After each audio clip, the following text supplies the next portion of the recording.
Hello from Canada. This week in Canada, as I'm sure most of you are aware, Amy Hamm finally received the verdict in her incredibly long, drawn out trial. The panel ruling on her case decided that she was guilty of professional misconduct. I, along with every TERF in Canada, was devastated not only for Amy, who was incredibly strong and brave for years as they dragged her through the mud on this, but for the implications that this case has for Canadian professionals.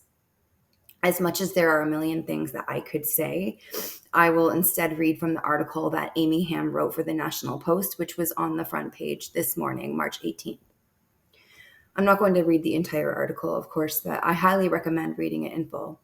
Amy says, I've lost my case with the BC College of Nurses and Midwives. A 3-member panel found me guilty of unprofessional conduct for sharing my views on sex and gender ideology in a manner that they have ruled as, at times, discriminatory and derogatory towards transgender identified persons. The case, funded generously by the Justice Center for Constitutional Freedom since it began in late 2020, opened with an investigation sparked by public complaints about my involvement in advocating for women's sex-based rights and closed with more than 20 days of disciplinary hearings spread out over 2 years. I have never once had a patient complaint, and the entire case was based solely on my conduct outside of work. Nearly 1 year to the day after the hearing concluded, I received the guilty verdict on Thursday. The complaints made against me included an I Love J.K. Rowling billboard in Vancouver that I and a friend commissioned, as well as various posts I've made online.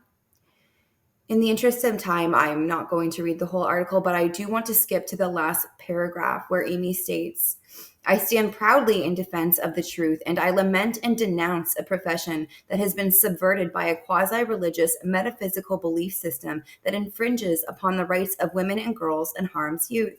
My conscience does not permit me to lie or to lie down in the face of gender ideology. Punish me harder if you must. The truth always wins in the end. She currently awaits her sentencing hearing, barring an appeal to the Supreme Court of British Columbia. In other news, Redux reports that a trans-identifying male inmate who is serving a life sentence for brutally raping and torturing a 13-year-old girl has moved back to a men's prison after he reportedly threatened female inmates and prison guards at the Grand Valley Institute in Ontario. Michael Williams, who goes by Bunny Autumn Colasimon, had to be removed from the women's estate within days of his arrival after he threatened women and brandished a weapon at prison guards. Female inmates at GVI told Heather Mason, who is an advocate for incarcerated females, that Williams arrived at the women's facility on March 6th, having been transferred from maximum security Millhaven Penitentiary for male offenders. It's been discovered that Williams has been transferred in and out of women's prisons for years, despite the risk he quite obviously poses. Anonymous sources have revealed that he remains fully intact and takes hormones for only 2 weeks of each month so that he's able to maintain the ability to become erect.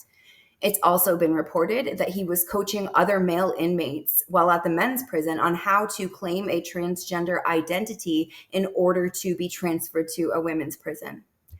The article from Redux provides a detailed explanation of what he did to 13-year-old Nina Louise Cortapat in 2005 that resulted in his life sentence.